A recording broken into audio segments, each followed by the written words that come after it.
warahmatullahi wabarakatuh. Ya Rabbi bil Mustafa balligh maqasidana waghfir lana ma madha ya wasi'al karami.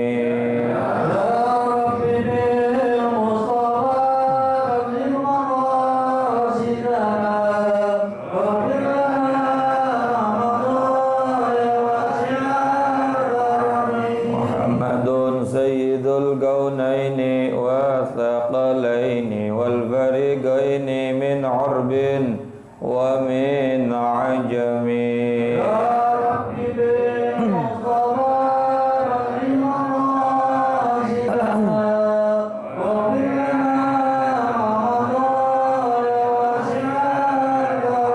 نبينا الأمير النهي فلا أحد أبر في قولي لا منه ولا النعم يا رب بالمصطفى بلغ مقاصدنا واغفر لنا ما مضى يا واسع الكرم والحبيب الذي ترجى شفاعته لكل هول من الأهوال مقتحم يا رب بالمصطفى بلغ مقاصدنا واغفر لنا ما مضى يا واسع الكرم اللهم صل وسلم وبارك عليه. الحمد لله المعبود في كل الزمان المذكور بكل لسان القائل في كتابه أجيب دعوة الداعي إذا دعان والصلاة والسلام على أشرف الأنام سيدنا وحبيبنا وشفيعنا ومولانا محمد وعلى آله وأصحابه ومن تبعهم بإحسان إلى آخر الأيام. Amma ba'du. Yang mulia guru-guru kita Kiai Haji Dr. Andes Muhammad Ja'far, Kiai Haji Zulfa Mustafa Mugarrab bin Yusuf, Kiai Haji Ahmad Habibi Abdul Rashid Ramli, Ustaz Zidan, mata'anallahu fi tuli hayatihim wa nafa'ana bi'ulumihim. Juga pengurus Majelis Ta'lim Ukhuwah Islamiyah Bapak Haji Basrain, Ustaz Haji Muhammad Tahir, Ketua Masjid Babur Rahim Bapak Ustaz Haji Muhammad beserta jajaran pengurusnya serta seluruh para jamaah, bapak-bapak, ibu-ibu dan saudara-saudaraku yang dimuliakan Allah Subhanahu wa taala. Amin. Puji syukur kita panjatkan kehadirat Ilahi Rabbun Ghafur. Sampai pagi hari ini kita diberikan oleh Allah sehat afiat, panjang umur dan istiqomah dalam ibadah. Mudah-mudahan semua nikmat ini bisa menjadi nikmat yang membawa kita kepada keselamatan dunia dan akhirat. Amin. Hadirnya kita di masjid ini akan membuat Allah ridha kepada kita di dunia dan di akhirat, sehingga menjadi sabab wasilah Allah ampuni dosa dan kesalahan kita, tidaklah bangkit dari tempat duduk kita pulang kembali ke rumah masing-masing. Mudah-mudahan Allah memasukkan kita ke dalam hamba-Nya yang dipastikan selamat dunia dan akhirat. Al-Fatihah bil qabul wa ila hadratir Rasul ala hadhihi niyyah wa ala kulli niyyatin salihah wa ala man nawa salafun salih wa ila hadratin Nabiyil Mustafa sayyidina habibina syafi'ina karimina maulana Muhammadin sallallahu alaihi wa alihi wasallam wa ala alihi wa azwajihi wa dhurriyyatihi wa ali baitihi al-kiram. Nakhusu khasatan li hadrati muallif hadzal kitab Sayyidi Syekh Zainuddin bin Ali Al-Malibari Al-Fannani, Sayyidi Syekh Nawar bin Umar Al-Jawi, jami'a masyayikhina ustadina muallimina fid din al-ahya wa mayyitihim, Allah yu'id rajatihim fil jannah wa yu'id alaina min barakatihim wa asrarihim wa anwarihim wa ulumihim wa nafatihim fid din wad dunya wal akhirah wa ila hadratin nabi al-Fatihah. أعوذ بالله من الشيطان الرجيم الرجيم بسم الله الرحمن الرحيم الحمد لله رب العالمين الرحمن الرحيم مالك يوم الدين إياك نعبد وإياك نستعين اهدنا الصراط المستقيم صراط الذين أنعمت عليهم غير المغضوب عليهم ولا الضالين رب اغفر لي ولوالدي آمين. الله الرحمن الرحيم. قال المصنف رحمه الله تعالى ونفعنا بعلومه وأمدنا بأسراره في الدارين آمين. Hukiya, diceritakan, anna iblisa, bahwa sesungguhnya iblis itu nama aslinya Ajazil. Nama aslinya siapa, Pak? Ajazil. Dia itu makhluk dari golongan jin. Dalam Al-Quran Allah berfirman, kana minal jinni fa fazaqa an amri rabbih. Dia terbukti dari golongan jin yang fasik, yang durhaka, yang maksiat kepada perintah Allah, yakni perintah pada saat itu tunduk sama Nabi Adam. Asalnya jin itu pun mati. Hakikatnya semua makhluk itu mati. Kullu man 'alaiha fan. Semua makhluk itu fana. Tapi saat iblis ini atau si Ajazil ini diusir dari surga, iblis minta sama Allah Subhanahu wa taala, qala rabbi anzirni ila yaumi yub'atsun. Qala, dia berkata, Rabbi, wahai Tuhanku, anzirni, tundalah umurku, panjangkan umurku, ila yaumi yub'atsun, sampai hari kiamat. Jadi iblis itu beriman sama Allah ya, karena minta Rabbi, kalimatnya apa? Minta ya Allah Tuhanku, berarti beriman sama Allah. Lalu Allah Subhanahu wa taala menjawab doanya iblis.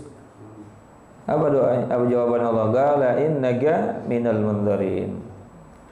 Qala, berkata Allah, innaka minal mundzirin, sesungguhnya engkau termasuk orang yang ditunda usianya sampai hari kiamat. Berarti iblis doanya mustajab. Iblis itu doanya langsung, Pak, nggak pakai entar. Jadi kalau ada orang hari ini dikit-dikit doa gobul, dikit-dikit doa gobul, jangan terlalu bangga dulu.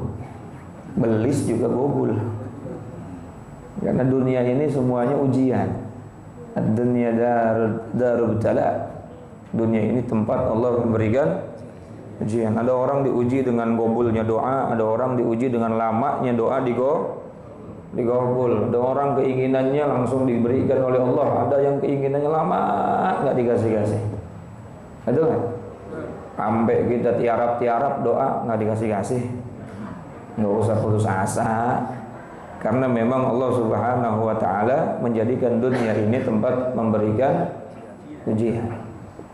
Wa nabluwakum bil khairi wasyarri, dan kami akan menguji kalian bil khairi, dengan kebaikan, wasyarri, dan juga dengan keburukan. Sesungguhnya ujian itu lebih banyak dari bentuk kebaikan. Umur juga kan kebaikan, diuji kita dengan umur. Sehat kebaikan, diuji kita dengan sehat. Ilmu, harta, semuanya merupakan ujian dari Allah, dan itu semuanya baik ya. Maka kalimatnya kan pertama bil khairi wasyarri, baru keburukan. Cuma kita nganggap keburukan itu ujian, padahal dua-duanya ujian. Termasuk yang kalau doa langsung digobul juga ujian. Sombong apakah enggak dia? Pakai itu aja, Pak. Maaf. Nah, iblis ini termasuk makhluk yang ketika dia berdoa langsung dikabul. Masya Allah. Tapi apa yang didapatkan oleh dia semuanya berupa istidraj. Apa itu istidraj? Segala perkara yang ketika Allah berikan kepada di seseorang hamba kemudian tidak digunakan buat ibadah, itu namanya istidraj. Umur panjang kagak sholat, umurnya istidraj. Badan sehat kagak ibadah, badannya istidraj. Duitnya banyak nggak sedekah, duitnya istidraj. Ilmunya banyak juga nggak manfaat, jangan buat orang lain, buat dirinya juga kagak, istidraj juga tuh. Jadi kadang-kadang apa yang menjadi sebuah hal kebaikan menurut kita, tetapi bagi Allah itu sebuah keburukan kalau nggak kita gunakan dengan baik, kalau nggak kita tasarrufkan di jalan Allah. Nah, iblis ini mendapatkan nikmat yang besar, yaitu panjang umur. Tapi dia menjadi makhluk yang terkutuk karena umurnya panjang, tidak digunakan buat ibadah. Nah, kita kembali kepada kitab. Iblis ataba Fir'aun, datang ke pintunya Fir'aun. Nah, ini remis nih. Oh, remis lah. Bedu. Nah, kalau iblis itu setan dari bangsa jin, kalau Fir'aun setan dari bangsa manusia. Setan itu kan sifat, Pak. Ya, minal jinnati, ada yang dari golongan jin, iblis, yang dari golongan manusia. Ya kadang-kadang kita juga jadi itu. Kadang ujian besar itu datang dari manusia. Ya, setannya udah bisa kita tinggalin tuh. A'udzubillahi minasyaitonirrajim. Mungkin Allah udah lindungin kita dari setan. Tapi kadang-kadang nggak bisa kita menghindar dari godaan manusia. Baru jam 8 udah diajak ngopi. Betul nggak? Bapak-bapak udah ngamplopin duit 1 juta buat ke masjid Ramadan. Bininya ngomong, banyak amat, dikurangin deh jadi gope. Masih kebanyakan, Pak. Berarti bininya apa, Pak? Bapak yang ngomong, bukan saya, ya. Makanya kita minta perlindungan dari Allah, bukan dari godaan setan doang, tapi minal jinnati alladzi waswisu fi sudurin nas, yang godain kita nih dalam hati kita ini bukan cuma jin, tetapi wan nas, ada juga manusia. Nah, iblis datang kepada Fir'aun. Lalu dia ketok-ketok pintu rumahnya Fir'aun. Faqara 'alaihi al-bab. Dia ketok-ketok pintu rumahnya Fir'aun. Faqala Fir'aunu man hadza. Lalu Fir'aun nanya tuh yang di luar ketok-ketok pintu siapa? Nah, kayak kita kalau ada orang datang kan kita tanya siapa. Tuh Fir'aun nanya. Faqala, iblis menjawab, lau kunta ilahan ma jahilta. Fir'aun, ente katanya ngaku Tuhan, masa di balik pintu aja ente nggak tahu? Tuhan nggak tahu di balik pintu siapa? Iblis ngecengin Fir'aun, Pak. Ngecengin itu artinya ngeledekin Fir'aun. Ini saya sambil santai aja ya, Pak, ya. Hajinya ngantuk banget ya. Habis kuliah subuh juga gitu. Bapak-bapak juga habis kuliah subuh. Ini kuliah apaan tahu subuh? Ente katanya ngaku Tuhan, kenapa ente nggak tahu siapa di balik pintu? Kalau di balik pintu aja kagak tahu, gimana yang lainnya? Iblis itu ngecengin Fir'aun. Falamma dakhala qala li Fir'aun ta'riful ardi man huwa syarrun minka. Lalu seketika iblis masuk, iblis berkata kepada Fir'aun, ata'rifu, tahukah kamu man huwa syarrun minka, siapa orang yang lebih jahat dari kamu wahai Fir'aun? Iblis nanya sama Fir'aun, ente tahu nggak orang yang lebih jahat, lebih zalim, lebih lebih fasik, lebih munafik, lebih jahat dari ente? Lalu Fir'aun nanya sama iblis. Oh, ternyata Fir'aun nanya tuh ya, nyadar juga tuh bahwa dirinya orang jahat. Man huwa, siapa? Kalau dia kagak nyadar, dia pasti marah. Enak aja lo, emang orang jahat. Tapi Fir'aun justru nanya sama iblis, man huwa, siapa orang yang lebih jahat dari aku? Siapa orang yang lebih zalim dari aku? Maka iblis menjawab, al-hasidu, yakni orang-orang yang hasud. orang-orang yang dengki, orang-orang yang iri hati, itulah orang yang lebih jahat dari ente. Subhanallah. Waqa'at fi hadhil mihnah, dan asal ente tahu nih Firaun nih. Waqa'at fi hadhil mihnah, aku terjerumus kepada tempat menjadi makhluk paling terkutuk sebab karena aku dengki, sebab karena aku iri. Sama siapa? Nabi Adam alaihi salam. Subhanallah. Ini masih bab yang kemarin ya. Jadi iblis datang sama Firaun, lalu nanya sama Firaun, tahu nggak ente siapa yang lebih hebat, lebih dahsyat zolimnya dibanding ente? Saat itu kayaknya number one dia tuh. Saat itu orang yang paling jahat dia. Orang malam-malam dia mimpi bakal digulingin sama pemuda Bani Israel, lalu ngomong sama dukunnya, ini mimpi saya artinya apa ya? Wah, ini bakal ada laki-laki yang lahir malam ini bakal menggulingkan kerajaan kamu. Bunuh. Kalau perlu semua orang yang lahir hari ini bunuh. Apa kagak jahat orang? Betul gak? Kagak zalim tuh orang, Masya Allah. Akhirnya semua baik-baik diperintahkan kepada pasukannya, diketokin rumah satu-satu warga. Apa yang lahiran? Siapa yang lahiran? Siapa yang lahiran? Dibunuh tuh laki semua. Cuma Allah Subhanahu wa taala selamatkan Nabi Allah Musa alaihissalam. Beliau diilhamkan ibundanya Nabi Musa untuk dihanyutkan Nabi Musa di Sungai Nil. Cuma Allah yang punya mau, Pak. Masya Allah nih. Wa magaru wa magarallah wallahu khairul magirin. Ente boleh punya rencana, Allah juga punya rencana. Tetapi rencana Allah itu lebih baik daripada rencana ente. Firaun punya rencana, punya makar, tapi Allah juga punya makar. Itu apa sih? Maksud jahat. Makanya di Indonesia juga ada tuh undang-undang tentang makar gitu. Ente boleh punya rencana jahat, tapi Allah juga punya makar. Tapi ingat, makar Allah lebih hebat, lebih baik. Itu baiknya Nabi Musa yang dihanyutkan supaya dijauhkan dari Firaun. Kenapa nyangkut di tempat mandinya bininya Firaun? Orang pengen dijauhin kok malah ngedeketin. Siapa yang ngedeketin, Pak? Allah. Tapi Allah juga punya rencana. Akhirnya Allah kasih hatinya istrinya Firaun, yaitu Siti Asia, lembut. Karena belum punya anak nih.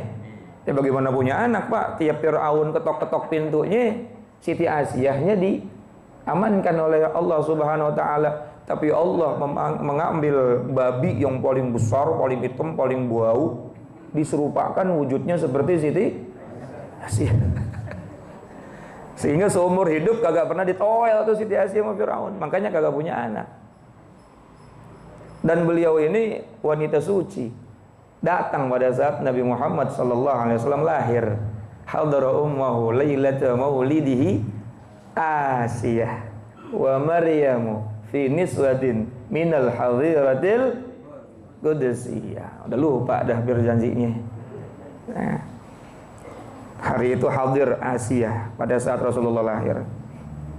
Nah, akhirnya Asia itu minta sama Firaun, kita kan gak punya anak nih, bocah cakep banget, lucu, imut gitu. Allah kasih tuh bunga hatinya. Dan Allah juga maha membolak-balikan hati. Firaun yang saat itu lagi kalah sama bininya. Makanya orang katanya galak sama bini juga pasti takut dia. Katanya kumisnya segede apa juga.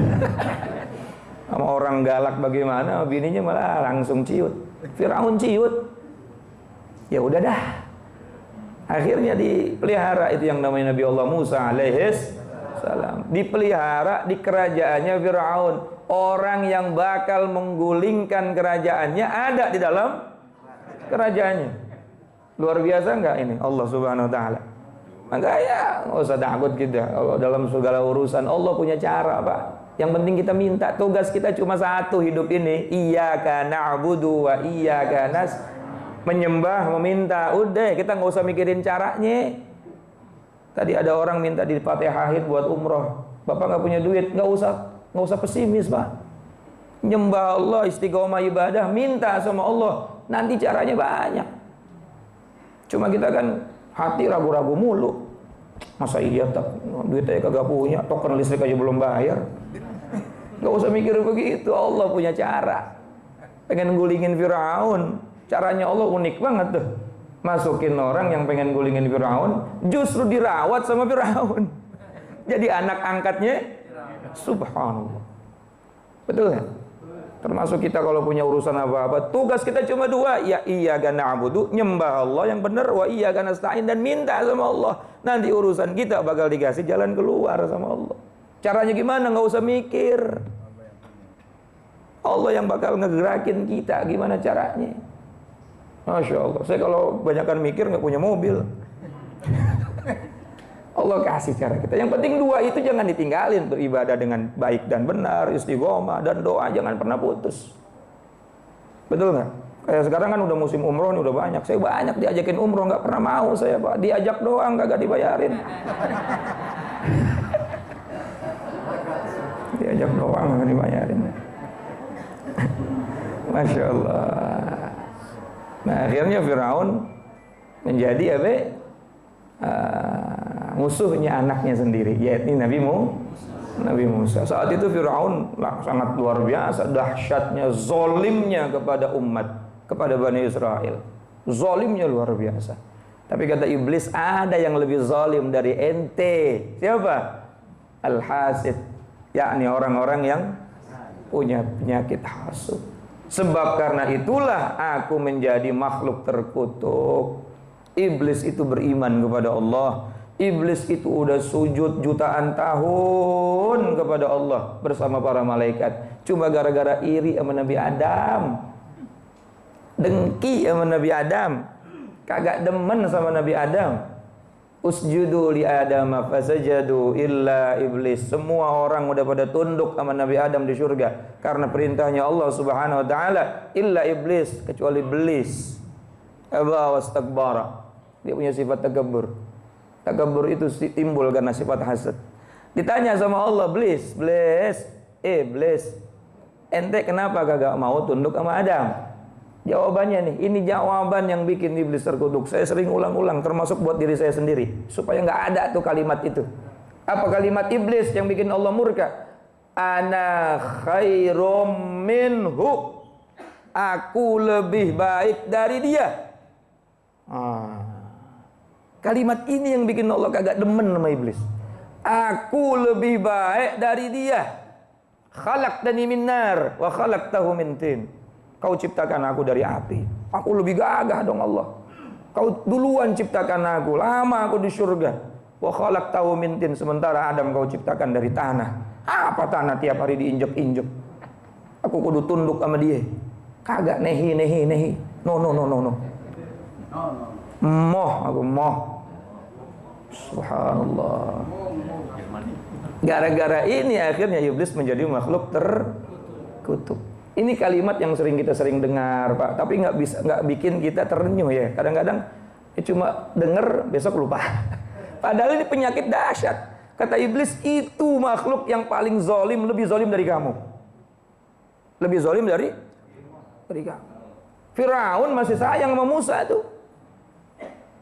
Tapi kita kadang-kadang sama orang yang banyak jasanya sama kita benci sama dia. Ya, subhanallah, ini Firaun luar biasa.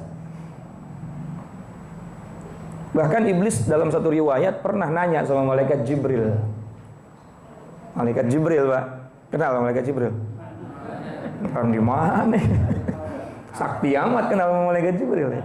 Tahu. Ya. Jibril, ini kira-kira kalau saya taubat, Allah ngampunin dosa saya apa kagak nih? Kata Jibril, pasti. Allah itu Ghafurur, pasti. Allah itu Maha Pengampun, Maha Pengasih, Maha Penyayang. Kata Allah Subhanahu wa taala, andai kata ada orang punya dosa, famala'atis samawati wal ard, ini langit bumi penuh dengan dosanya. Tsumma nadimtum, dia nyesel aja. Fataballahu alaikum. Cukup penyesalan itu bikin Allah mengampuni dosanya. Karena syaratnya taubat itu bukan cuma istighfar, Pak, tapi harus Banyak orang istighfar tapi kagak nyesel, nggak diampunin tuh. Fumbanadimtum, penyesalannya itu bisa ngampunin semua dosanya. Ente bakal diampunin sama Allah kalau ente nyesel. Please, kata Jibril gitu kan, soulmate dulu. Zaman dulu sebelum Nabi Adam diciptain kan bareng-bareng. Tapi masalahnya dosa ente itu bukan sama Allah. Dosa ente itu bukan cuma sama Allah doang, dosa ente sama Nabi Adam. Selain ente bertaubat kepada Allah, ente datengin Nabi Adam. Datengin pusaranya, datengin rohnya, minta maaf sama dia. Apa jawaban iblis? Ngapain amat gue minta maaf sama dia? Waktu hidupnya aja gue males melihat mukanya. Mungkin bahasanya gitu, mungkin. Dendam yang terus menerus tidak pernah hilang. Padahal asal dia mau minta maaf aja sama Nabi Adam, selesai itu iblis. Betul kan? Kan dosanya iblis itu sama Allah dan sama Nabi Adam dosanya apa? Meremehkan. Sama Allah ya maksiat karena tidak mau tunduk sama perintah. Sementara sama Nabi Adam dia meremehkan. Ya Allah ya Karim. Nah, oleh karena itu jangan sampai dah kita mati kemudian masih ada tuh sifat hasud. Nauzubillah min zalik. Bersihin tuh hati dari sifat begituan. Karena la yadkhulul jannah man kana fi qalbihi mithqal dzarratin minal kibr. Kata Nabi, enggak bakal masuk ke dalam surga bagi orang yang hatinya masih ada sebiji sawi dari sifat sombong. Ditanya sama sahabat, ya Rasulullah, sifat sombong itu apa? Yang pertama, setiap ada kebenaran dia tolak. Kebenaran dari Allah dia tolak. Jadi orang kalau nggak percaya sholat paling sombong-sombongnya orang tuh. Orang nggak percaya Isra Mi'raj berarti sombong-sombongnya karena kebenaran datang dari Allah, ada di Al-Quran. Dia tolak. Yang kedua, menyepelekan manusia. Jadi sifat sombong itu dua. Yang pertama dia nolak kebenaran. Yang kedua kalau melihat orang itu selalu Nah, orang yang punya sifat seperti ini disebutnya kibir, takabur. Punya sebiji sawi di hati tersebut, hati kita, maka la yadkhulul jannah, enggak masuk surga. Mana ada Pak di surga orang iri dengki gitu. Gua di Firdaus aneh di bawah, ente di Firdaus, amit-amit. Gua tahu di dunianya kayak gimana. Lah masa di surga kayak begitu? Misalnya ada orang surga kan ada 8 tingkatan tuh, ada di tingkatan 1, kemudian ngelihat saudaranya di tingkatan 8, lalu iri. Ada nggak kira-kira? Makanya nggak bakal masuk surga kalau masih ada sifat iri. Di dunia kita iri sama orang.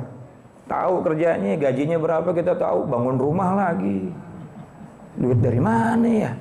Ngepet kali ya, Masya Allah. Akhirnya hasut. Nah ini, semua ini timbul karena rasa dendam. Dendam timbul dari rasa, kan udah kita bahas Pak. Dendam timbul dari rasa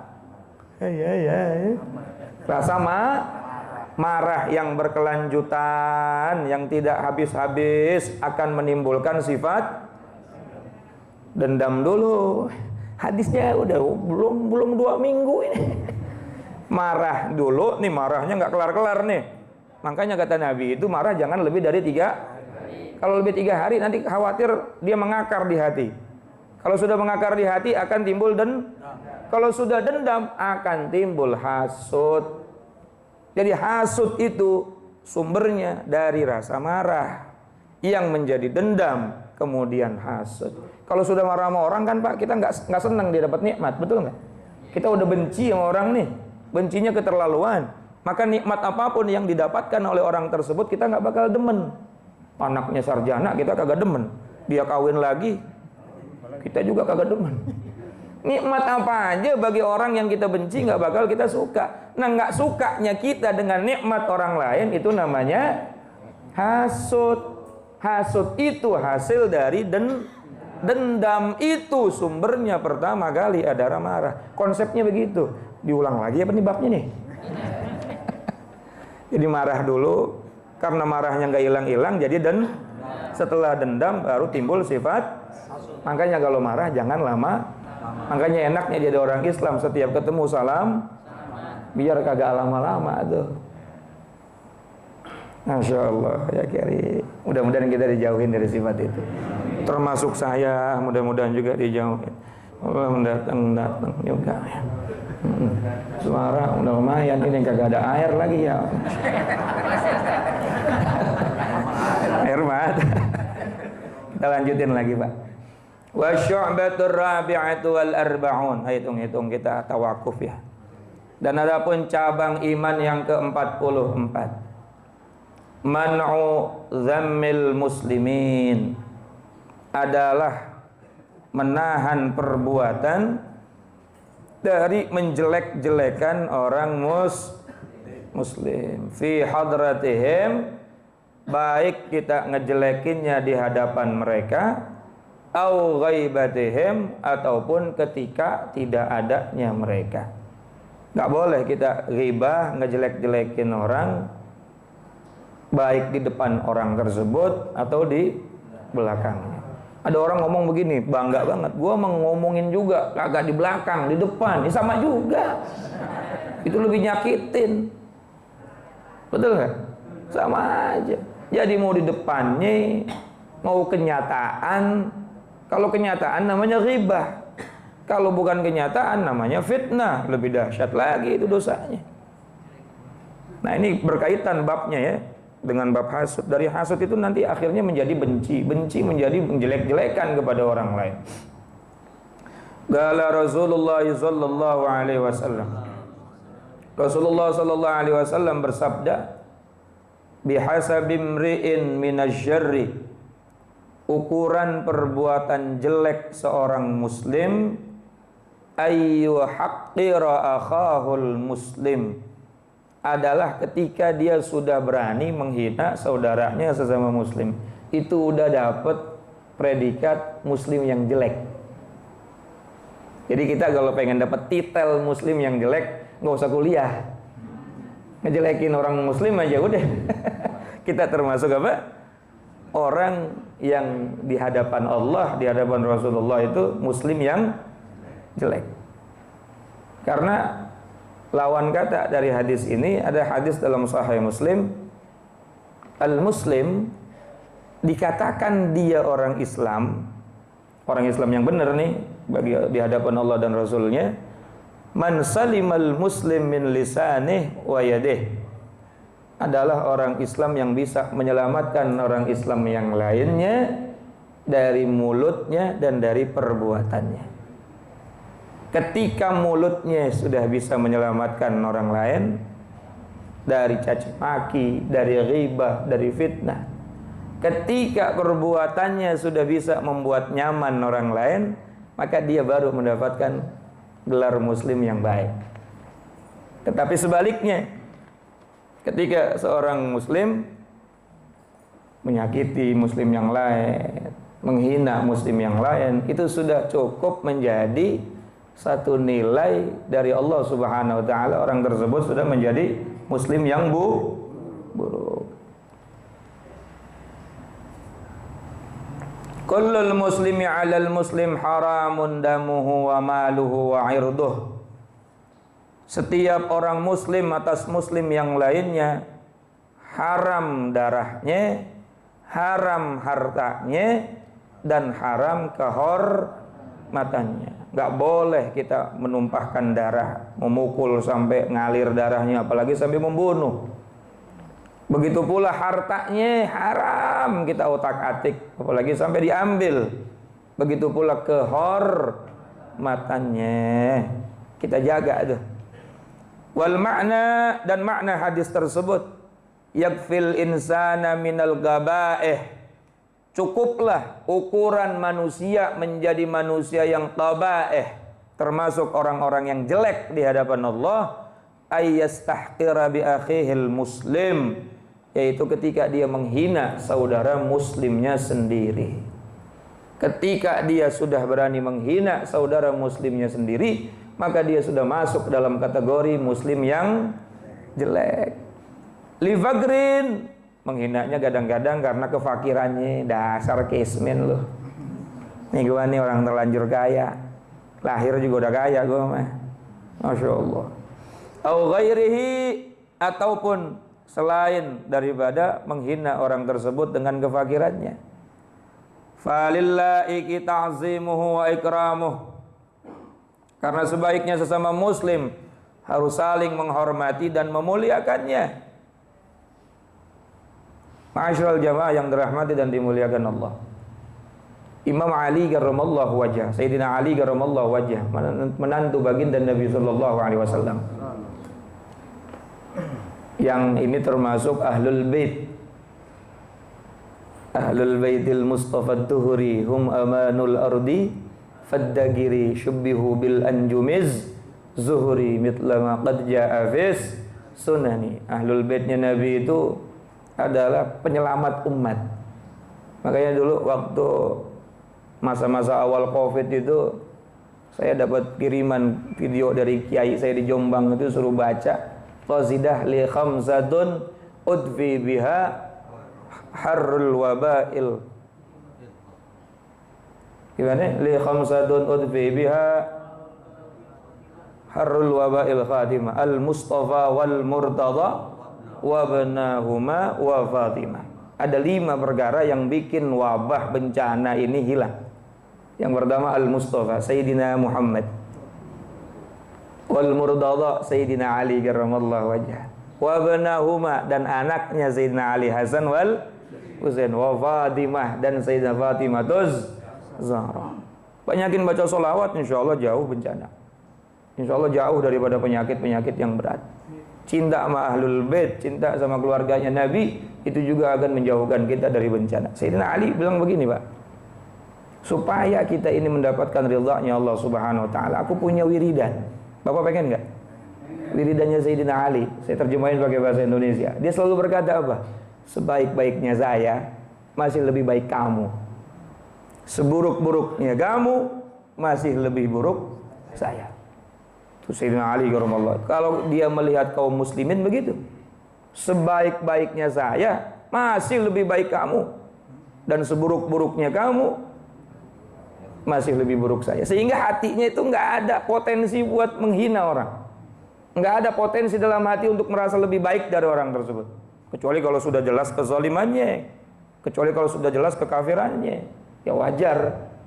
Karena nahnu nahkumu bizzawahir, kita ini dihukumkan untuk menghukumi sesuatu yang jelas, tapi kita nggak dihukumkan untuk menghukumi sesuatu yang masih samar.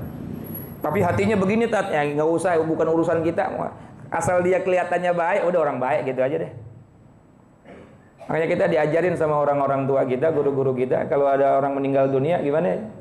Ushidukum ayyuhal jamaah, kaifa tashhadu li hadhil janazati min ahlil khair, kan gitu. Emang ada yang mati nih? Apakah kalian menyaksikan bahwa ini orang-orang baik? Baik. Ya nggak masalah, kita lihat aja dia pernah sholat, orang baik dah gitu ya. Seburuk-buruknya orang pasti ada baiknya. Yang itu yang kita apa ya? Yang kita husnuzon kan, yang kita baik sangkakan. Kalau kata bahasa peribahasa, sekurus-kurusnya ikan pasti masih ada dagingnya. Segemuk-gemuknya ikan pasti ada tulangnya. Artinya sejelek-jeleknya manusia pasti masih ada kebaikannya. Sebaik-baiknya manusia pasti ada buruknya. Jadi kita yang dilihat sisi positifnya aja. Maka kita akan memandang orang itu dengan husnuzon billah, dengan baik sangka. Kalau sudah baik sangka, mulut insya Allah kagak bakal mencela. Kalau sudah mencela, nauzubillah, tadi itu sudah cukup menjadi orang muslim terburuk di hadapan Allah. Wa fil hadis man mata taiban minal ghibah. Satu lagi ya. Dalam sebuah hadis disebutkan, siapa orang yang mati taiban, dia bertaubat, minal ghibah, dari berghibah kepada Allah Subhanahu wa taala. Orang itu rajin ghibah, tapi udah taubat. Lalu taubatnya diterima oleh Allah, fa huwa akhiru may yadkhulul jannah. Maka orang tersebut yang paling belakangan masuk surga. Padahal udah taubat. Orang tersebut yang paling belakangan masuk. Wa man mata musirran 'alaiha, dan siapa orang yang mati dan masih terus berghibah, belum tobat-tobat sampai mati dari ghibah, maka kata Rasulullah sallallahu alaihi wasallam, wa huwa awwalu ma yadkhulun nar, orang itu yang paling pertama masuk dalam neraka. Ayo. Ini gibah perasaannya enteng ya, ringan ya. Padahal ini yang bikin kita belakangan masuk surganya. Lalu kalau kagak tobat-tobat paling duluan auzubillah, tsumma na'udzubillah min dzalik. Nah, Ramadan mudah-mudahan bikin kita terbiasa kagak ngomongin orang. 30 hari masa latihan kagak bisa ya. Nah, kalau lagi puasa gini kan kita mau ngomongin orang masih punya perasaan sayang puasanya kan gitu ya. Akhirnya kalau udah terbiasa 30 hari, harapannya setelah bulan Syawal terbiasa. Karena ini Masya Allah dahsyat banget, luar biasa. Dan ini akan terjadi sebab hati punya sifat apa tadi? Dengki. Ini sumber dari sumber masalah tuh dengki itu Pak. Nanti ghibah, nanti fitnah, nanti namimah. Walaupun nanti di kitab ini ada boleh dalam 15 atau 11 perkara orang menceritakan kejelekannya. Boleh. Kalimat boleh ini gak dosa. Ada di kitab ini. Kok sekarang? Ya ntar Pak, ya. Kayaknya pengen cari pembenaran aja ya. Mudah-mudahan kita semua dihindari daripada sifat-sifat tercela tersebut. Termasuk yang ngomong, sekali lagi termasuk yang bicara ini. Mudah-mudahan Allah bimbing menjadi orang baik. Amin ya rabbal alamin. Kurang lebihnya mohon maaf lahir batin Pak. Mungkin ini tawaguf sementara kita ya, sebelum Lebaran ya, 2 minggu lagi padahal. Tapi mudah-mudahan kita diberikan maaf oleh Allah Subhanahu wa taala, dibersihin hati kita sehingga enggak ada lagi yang saling membenci. Amin ya rabbal alamin. Kurang lebihnya mohon maaf. Assalamualaikum warahmatullahi wabarakatuh.